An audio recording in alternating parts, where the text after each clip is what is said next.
ማንቸስተር ዩናይትድ አዲስ ተጫዋች አስፈርመዋል። ማን ያስፈረመው ተጫዋች? ምን ጠቀሜታ አለው? በዝርዝር እንዳስሰዋለን። ስለ ማንቸስተር ዩናይትድ ዝርዝር ጉዳዮች እናነሳለን። የዚህን ተጫዋች አንዳንድ ነጥቦችንም በዝርዝር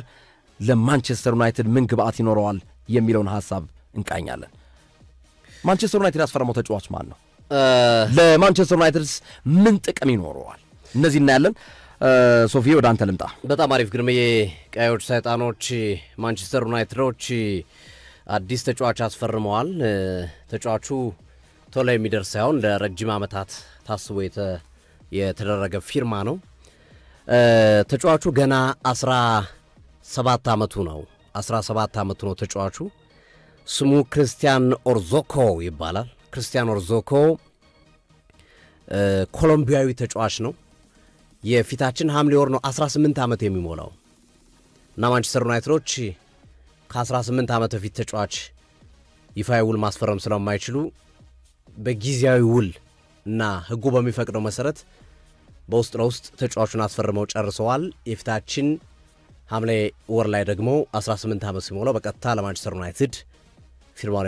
የሚያስቀምጡ ይሆናል። ተጫዋቹ ገና 17 ዓመቱ ነው። የሚጫወተው የአማካይ መስመር ላይ ነው።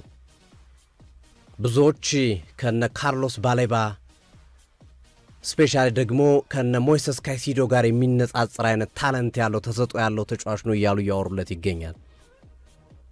የኮሎምቢያ ብሔራዊ ቡድን የ17 ዓመት በታች አምበል ነው። በደቡብ አሜሪካ የ17 ዓመት በታች ሻምፒዮና ውድድር ላይ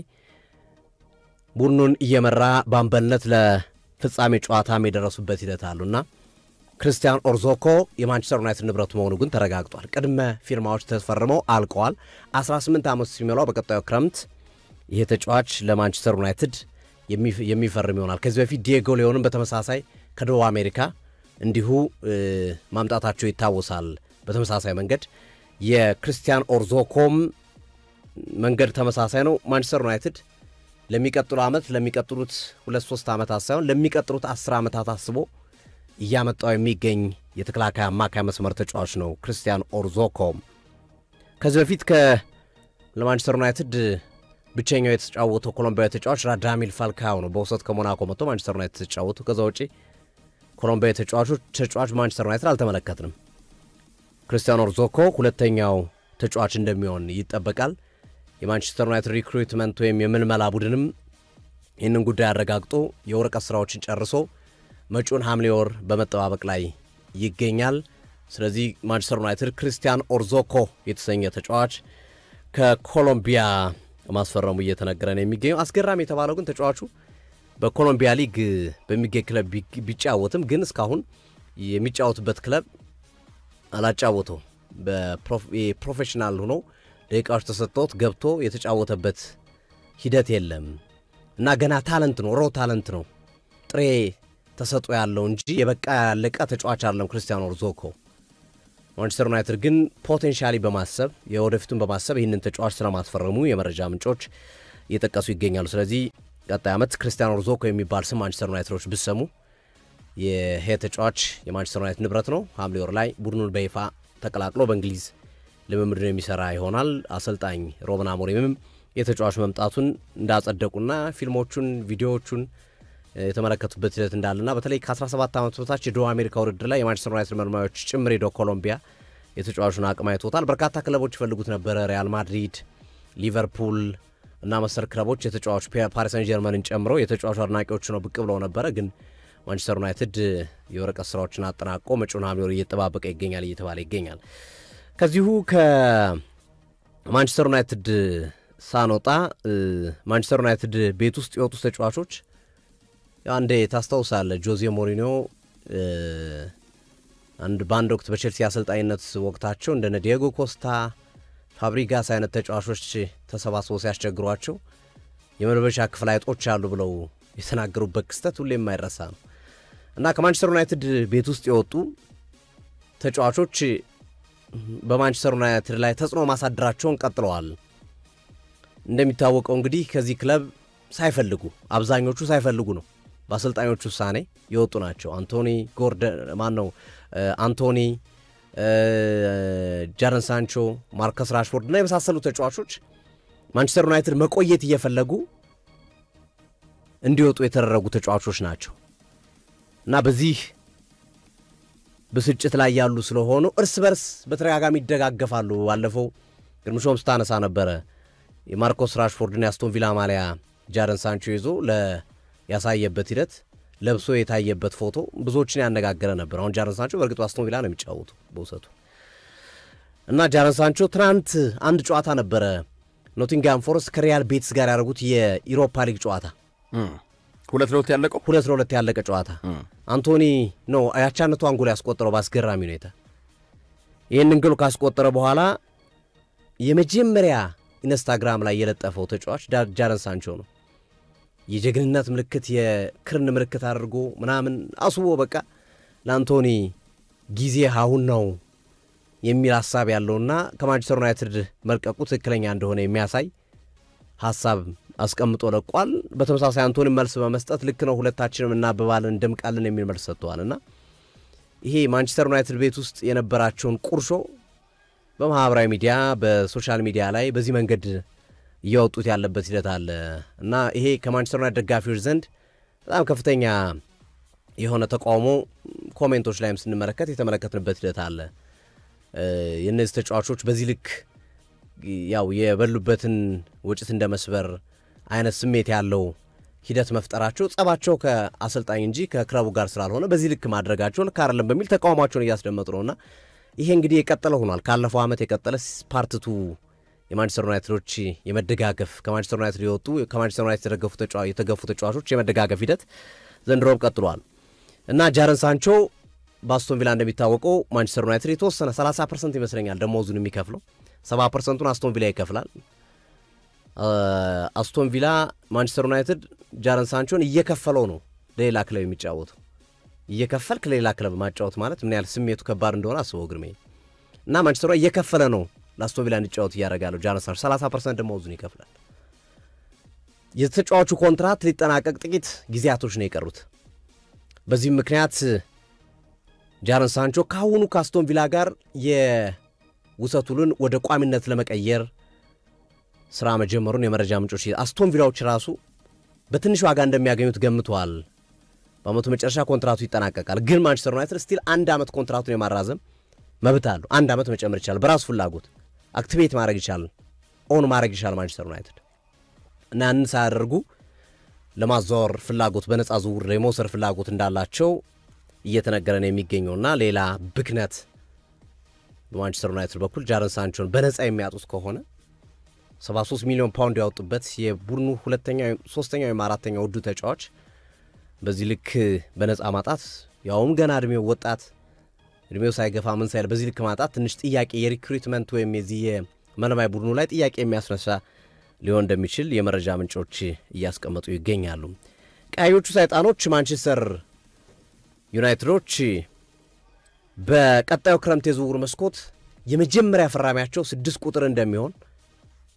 ዛሬ ወጡ መረጃዎች ያሳዩ ይገኛሉ ማንቸስተር ዩናይትዶች የመጀመሪያ ስራቸው 6 ቁጥር ተጫዋች የተከላካይ አማካይ መስመር ተጫዋች የማስፈረም ከመሆኑ ጋር ተያይዞ ካሁኑ ስራ መጀመራቸውን እየተነገረ ነው የሚገኘው በቀጣዩ ዓመት እንደሚታወቀው ካዝሜሮ ምንም ጥያቄ የለውም የሚወጣ ተጫዋች ነው ኢቭን ብሩኖ ፈርናንዴዝንም ሊያጡ እንደሚችሉ ይገመታል ገንዘብ ለማግኘትም ተጫዋቹም ከድሜውም በዚህ ዓመት ካምናው አንፃር ያሳያሉ አቋምም በባህሪም በምንም ከደጋፊዎችም ከተንታኞችም ከቀድሞ ተጫዋቾችም የተወሰነ ቅሬታ ያለበት ተጫዋች ከመሆኑ ጋር ተያይዞ ሊለቅ ይችላልና ማንቸስተር ዩናይትድ አማካይ መስመሩ ላይ በዋናነት በቀጣዩ በ2026 የክረምት የዝውውር መስኮት የመስራት እቅድ እንዳለው ካሁኑ ጀምሮ ስራዎች መጀመራቸውን እየተጠቀሰ ነው የሚገኘውና የመጨረሻ ሾርት ሊስት ብሎ የመጨረሻ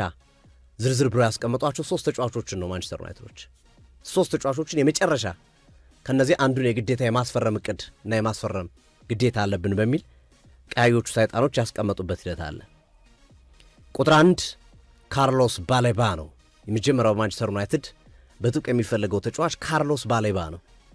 እንደሚታወቀው በክረምቱ ማንቸስተር ዩናይትድ የገንዘብ ጉዳይ ከዛ ባለፈም ብራይተኖች ተጫዋቹን ለመልቀቅ ፍላጎት አለማሳየት ማንቸስተር ዩናይትድ እስከ 70 ሚሊዮን ፓውንድ ድረስ የመክፈል ፍላጎት ነበረው ብራይተኖች ደግሞ እስከ 110 እስከ 120 ሚሊዮን ፓውንድ ላይክ ለቼልሲ ሞይሰስ ካይሴዶን በሸጡበት ዋጋ የመሸጥ ፍላጎት ስላላቸው ተጫዋቹ ቢሄድም በዚህ በ120 በካይሴዶ በተሸጠበት ዋጋ ቢሄድም ገንዘብ እናገኛለን ቢቆይም ደግሞ ቀጣይ ዓመት ዝሮ ገንዘብ ይመጣሉ ላይ ያስባሉ እና በዛ ምክንያት ያልተሳካ ዝውውር ነው በነገራችን ላይ ካርሎስ ባሌባን ማንቸስተር ዩናይትድ ለማስፈረም የዘንድሮ ውድድር ዓመት ይቀለው ነበር ቀጣይ ዓመት ብዙ ተፎካካሪዎች ነው የሚመጣበት በዘንድሮ ውድድር ዓመት ተከላካይ አማካኝ የማስፈረም ፍላጎት የነበራቸው ቡድኖች አልነበሩ ሲቲም አይፈልግም አርሰናልም አይፈልግም ሊቨርፑልም አይፈልግም ብቸኛው 6 ቁጥር ተጫዋች የሚያስፈልገው ማንቸስተር ዩናይትድ ነበር እና ካለ ተቀናቃኝ ተጫዋቹን ካርሎስ ባሌባን የማስፈረም እድሉ ሰፊ ነበር ቀጣይ 2026 ላይ ግን ሊቨርፑልም 6 ቁጥር ይፈልጋል አርሰናሎችም በተመሳሳይ መንገድ 6 ቁጥር ተጫዋች መጨመር እንደሚፈልጉ እየተናገሩ ነው ያሉት ቀጣይ ዓመት ሜጀርሊ ማዞር ከሚፈልጉት ተጫዋች መካከል የግራ መስመር አጥቂና 6 ቁጥር ተጫዋች እንደሆነ ካዘዋወር ተጫዋች ካመጡ እነዚህ ሁለት ተጫዋቾች ላይ መስራት እንደሚፈልጉ የተናገሩበት ሂደት አለ በጣም ሌክዠሪ ከሆነ ኦሃን ሳንሴትን የማምጣት ከኦዲጋርድ ቦታ ላይ የ10 ቁጥር ሚና ይዞ እንዲጫወት እነዚህ ሶስቱ ላይ ነው ሊቨርፑል በቀጣዩ ዓመት የግራቨንበርግ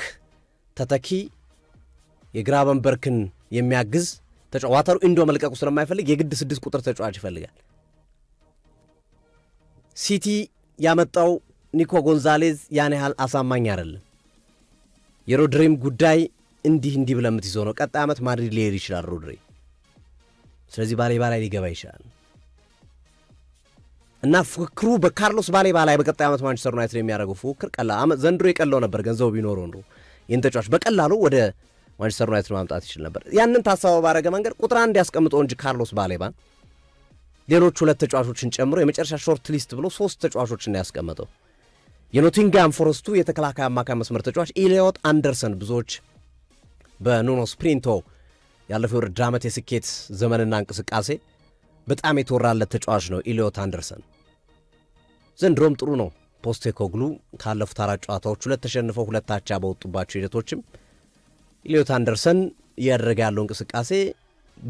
ብዙ ነው መልካም ነው በዛ ላይ ካርሎስ ባሌባን ከምታገኝበት ዋጋ በግማሽ የቀነሰ በ70 በ60 ከዛም በታች ኢሊዮት አንደርሰንን ኖቲንጋም ፎረስት የመሸጥ እድል ይኖረዋል ግን የዚህ ተጫዋች እንቅስቃሴ በዘንድሮ ውድድር ዓመት የሚያደርገው ብቃት በዋነኝነት ይጠበቃል በዘንድሮ ውድድር ዓመት የሚያደርገው እንቅስቃሴ ጥሩ የሚሆን ከሆነ ኢሊዮት አንደርሰን ልክ እንዳምነው ማንቸስተር ዩናይትድ የካርሎስ ባሌባ ፍጥጫ እንዳልኩት ቅድም ሲቲም አርሰናል ሊቨርፑል የሚገባበት ከሆነና ትንቅንቅ ከፍ የሚልበት ከሆነ ወደ ኢሊዮት አንደርሰን ሊያመራ ይችላል ማንቸስተር ዩናይትድ ሶስተኛው ተጫዋች አዳም ዋርተን ነው ከክሪስታል ፓላስ በክረምቱ የዝውውር መስኮቱም በተወሰነ መንገድ ከማንቸስተር ዩናይትድ ጋር ስሙ ሲነሳ ነበር አዳም ዋርተን እዚህ ተጫዋች ላይ የሚያለው ፉክክር ቀላል አይደለም ዋርተንን ማድሪድ ይፈልገዋል ዋርተንን ሊቨርፑል ይፈልገዋል ማንቸስተር ዩናይትድም ከሶስቱ የመጨረሻ ሾርት ሊስት ብሎ ካስቀመጣቸው 6 ቁጥር ተጫዋቾች መካከል አዳም ዋርተን ይገኛልና እነዚህን 3 ተጫዋቾች መሰረት ባደረገ መንገድ ከወዲሁ ማንቸስተር ዩናይትድ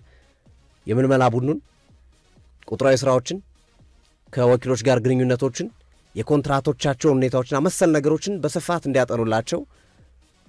ኃላፊነት ሰጥተው እየሰሩ መሆኑን ዛሬ ወጡ መረጃዎች በስፋት እያሳዩ ይገኛሉ በተጨማሪ እንግዲህ እነዚህ ተጫዋቾችን ማሳካት የሚችሉ ከሆነ ቀጣይ ቅራቸው ከ6 ቁጥር ተጫዋች በተጨማሪ 8 ቁጥርና እንደዚህም ግብ ጠባቂ በቀጣዩ ውድድር ዓመት የመጨመር ቅድ ያላቸው እሱ ነው በነገራችን ላይ ኮቢ ማይኖ ሮብን አሞሪም ካልወጡ በስተቀር ማንቸስተር ዩናይትድ አልቆይም ብሏል ሰሞኑንም እየተናገረ ያለው መረጃ እንደሚያሳየው ከሆነ ሰሞኑንም ከማንቸስተር ዩናይትድ አመራሮች ጋር ተገናኝቶ አይቶ ነበር ኖ አልቆይም በቃ በቂድል እየተሰጠኝ አይደለም ከርሳቸው የፍልስፍና ጋር አልሄድም ወይሳቸው እኔ መልቀቅ አለብን እናንተ ደግሞ ሮብን አሞሪምን ልታሰናብቷችንም ካለው ሁኔታ አንፃር ስለዚህ እኔ ነኝ መልቀቅ ያለብኝና በጥር እንድለቅ ይፈቀድልኝ የሚል ጥያቄ ከወዲሁ ማቅረብ ጀምሯል ኮቢ ማይኖ ከወዲሁ ምናልባት እንግዲህ ውጤት አጥተው ሮብን አሞሪም ከተሰናበቱ ሐሳቡን ሊቀይር ይችላል ካልሆነ ግን በጥር የዝውውር መስኮት ኮቢ ማይኖ ማንቸስተር ዩናይትድን የመልቀቅ እድሉ ሰፊ እንደሆነ የመረጃ ምንጮች እያሳዩ ይገኛሉ ግርሜ